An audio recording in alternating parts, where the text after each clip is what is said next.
Bonjour, alors aujourd'hui j'ai envie de vous faire une petite vidéo sur les compléments alimentaires. L'ordonnance de base en compléments alimentaires, ce que je propose dans mon cabinet en première intention à ce niveau-là. Donc pour ceux qui ne me connaissent pas, je suis Corinne Salès, diététicienne nutritionniste naturopathe et je travaille sur Nice et Beau Soleil, également en visioconsultation.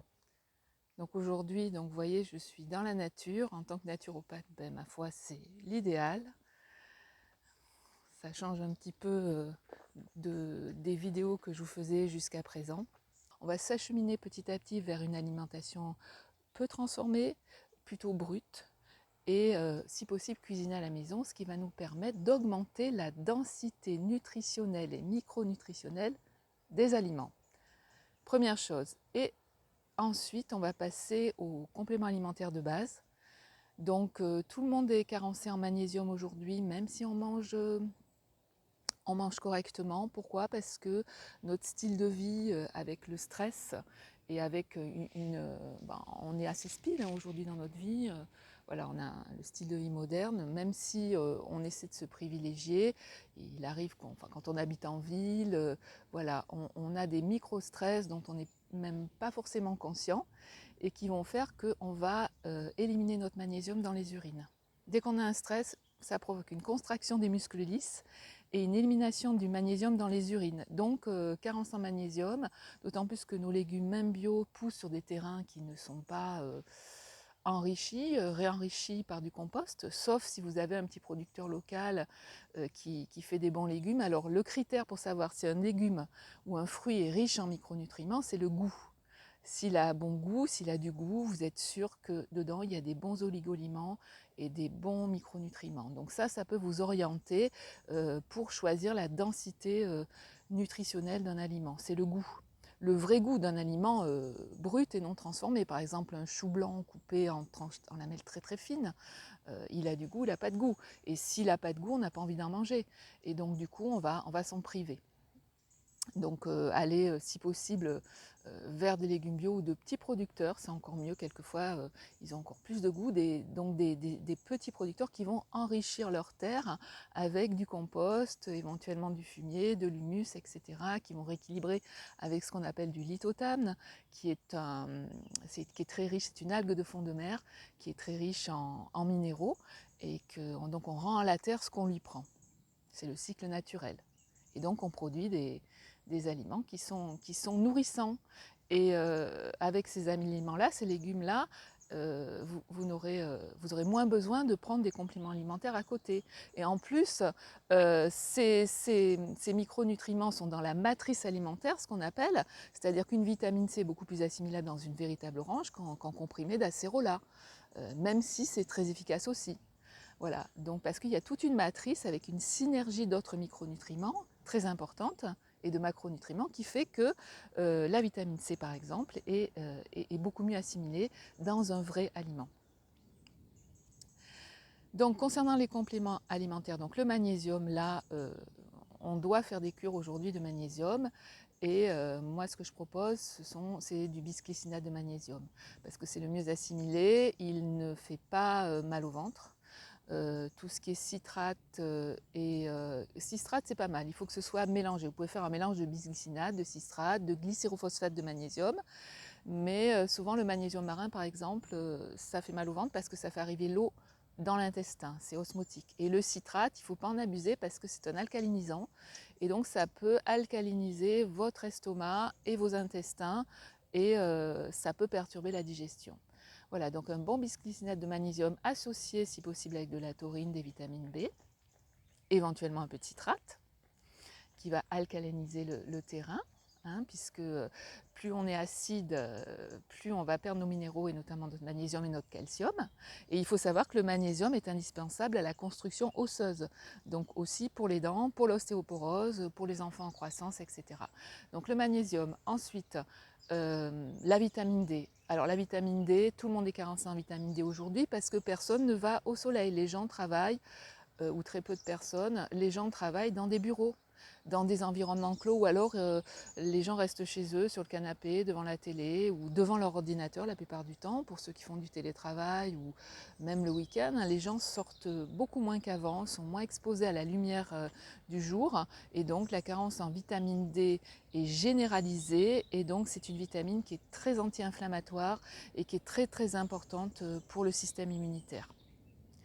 Donc on sait que si on a une carence en vitamine D, c'est comme si on avait une carence de lumière, donc on va avoir tendance à manger sucré, à avoir besoin de manger sucré. On va avoir des problèmes immunitaires, infectieux, des grippes, des virus. Et donc il faut vraiment remonter très haut le taux de vitamine D, bien au-dessus des normes des laboratoires qui sont à 45 pour la norme basse, mais en réalité il faut être à 60-80, voire 100 nanogrammes par litre pour les personnes âgées, très important. Et aujourd'hui, on se rend compte de l'importance de la vitamine D, qui est une vitamine D anti-cancer aussi. En fait, c'est une hormone. On s'est rendu compte que ce n'était pas qu'une vitamine, c'est une hormone. Donc ça avance tous les jours. Il y a des choses qu'on comprend aujourd'hui et que demain, effectivement, on découvre de plus en plus et toujours de nouvelles choses. Donc magnésium, vitamine D, la vitamine C évidemment. Bon, ça vous la trouvez si vous mangez suffisamment de kiwi, d'orange, de pamplemousse, mais vous pouvez très bien vous compléter en hiver avec un petit peu d'acérola ou de camut ou de poudre de baie de goji qui sont très riches en vitamine C. Un demi-jus de citron par jour aussi, dans la salade et tout, c'est de la vitamine C, ça permet d'assimiler le fer. Alors, donc vitamine D, magnésium, qu'est-ce que je vois aussi? Les carences en zinc. Alors la carence en zinc, elle est aussi très très courante parce que le zinc participe à la gestion du stress avec le magnésium et aussi à l'immunité. Donc en hiver, zinc, vitamine D, zinc, vitamine D. C'est comme ça que on peut se prémunir contre toutes les infections virales et la grippe en optimisant son niveau de zinc, vitamine D et vitamine C.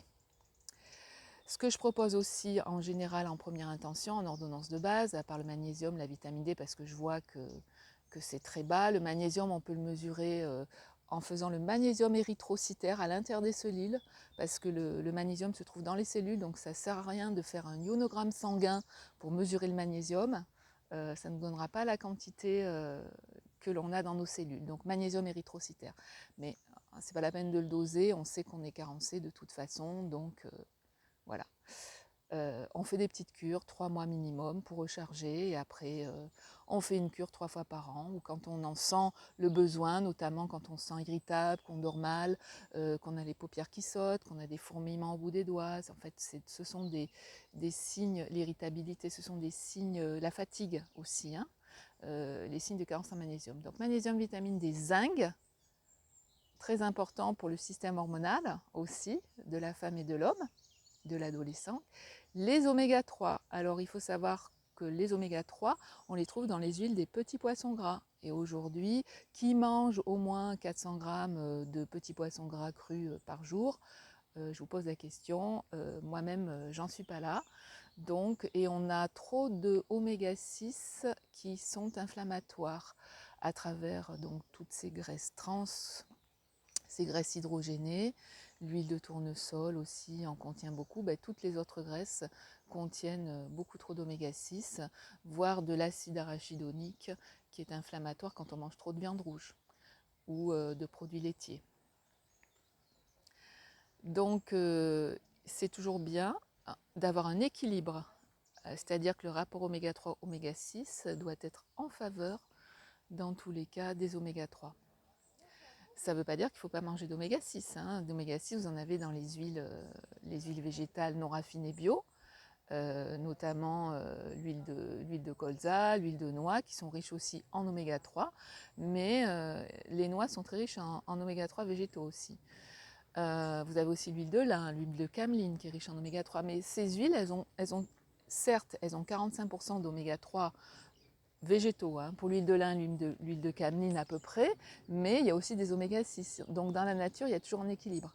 Mais aujourd'hui, nous, il faut qu'on soit en faveur des oméga 3. Donc moi, ce que je fais, et notamment pour les personnes qui ont besoin de perdre du poids et de la graisse abdominale, pardon, je propose une complémentation en huile de poisson des mers froides, de petits poissons, d'anchois, sardines, qui sont labellisés sans produits, sans résidus et sans métaux lourds, et qui sont sous forme de triglycérides, donc parfaitement assimilables par le foie. Et donc ça permet de rééquilibrer ce rapport oméga 6, oméga 3 et de lutter contre l'inflammation. L'inflammation qui est bien sûr un fléau aussi de notre société, puisque nous avons une nourriture globalement inflammatoire. J'en ai parlé dans d'autres vidéos et j'y reviendrai bien sûr. Ensuite, après les oméga 3, je vais arriver le zinc, la vitamine D et le magnésium. On va terminer par ce que je trouve le plus souvent comme carence, c'est la carence en fer. Et ça, chez les femmes, bien sûr, hein, c'est vraiment c'est très handicapant parce que pourquoi les femmes sont carencées en fer? D'une part parce qu'elles ne mangent pas assez de protéines, ça c'est clair. L'albumine, c'est le transporteur des minéraux.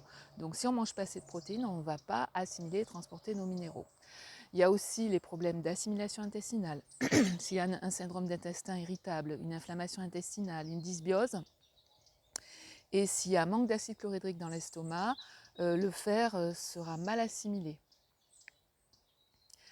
Et ensuite, quand on a des règles abondantes, c'est le cas de beaucoup de femmes qui ont des syndromes prémenstruels, qui ont des règles très abondantes parce qu'elles sont souvent en ce qu'on appelle en hyperœstrogénie. C'est-à-dire qu'elles ont trop d'œstrogène par rapport à la progestérone, et ce qui fait donc des gonflements de sein, des syndromes prémenstruels, des douleurs pendant les règles, et d'une manière générale, ceci est lié au stress et à l'inflammation, puisque ces deux facteurs vont augmenter le cycle hormonal des œstrogènes et laisser à la progestérone. Le cortisol va être produit, qui est l'hormone du stress, va être produit à la place de la progestérone, et ce qui fait que la femme va se retrouver avec un cycle hormonal, avec une période où elle est imbibée par les œstrogènes beaucoup plus importante. D'où ce syndrome prémenstruel, cette irritabilité, ces douleurs, ces espèces de gonflements, de rétention d'eau et de sautes d'humeur avant les règles, et puis cette chute hormonale hyper importante avec des envies de sucre après, voire des petites pardon. Voire des petites déprimes. Voilà, donc ce qu'il faut savoir aussi, c'est que c'est un cercle vicieux, c'est que quand on manque de fer, évidemment, on va avoir des règles abondantes. Donc tout est lié. Manque de fer égale règles abondantes. Donc c'est le serpent qui se mord la queue. Donc ce que je fais, c'est que on règle l'alimentation, on augmente le statut en protéines et en oméga 3 anti-inflammatoires.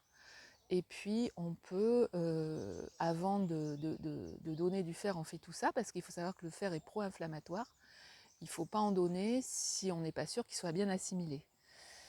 Donc on va régler les problèmes de dysbiose intestinale, on va régler l'alimentation vers une alimentation beaucoup moins inflammatoire avec beaucoup d'oméga 3, on va augmenter le statut protéique, et puis on va rééquilibrer le système hormonal avec des plantes qui vont rééquilibrer la balance œstrogène-progestérone, comme notamment l'alchemille, le framboisier, l'airelle rouge, ça dépend du profil de la personne bien sûr. On s'adapte et j'individualise toujours, puisque c'est la clé, puisqu'on est tous différents, tous uniques. Donc voilà pour l'ordonnance de base. J'en ai peut-être oublié, hein, parce que je suis en train de réfléchir un petit peu, mais c'est vraiment ce que je trouve le plus souvent, et d'ailleurs vous devez le savoir, hein, comme déficit nutritionnel et comme complémentation indispensable, parallèlement bien sûr toujours au réglage alimentaire et à l'équilibre du microbiote et de l'écosystème intestinal, et de l'équilibre hormonal et nerveux, donc de la gestion du stress. D'où cette approche holistique que je propose dans mon cabinet et qui permet d'aborder donc la personne dans sa globalité.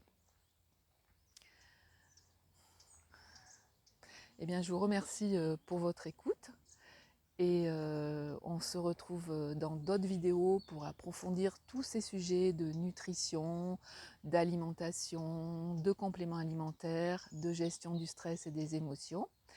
Et si vous souhaitez prendre rendez-vous avec moi et venir en consultation, eh bien, vous allez sur mon site internet corinne-salès.fr et vous pouvez prendre directement rendez-vous en ligne ou alors m'appeler. Voilà, je vous souhaite une très bonne journée et je vous dis à bientôt. Au revoir.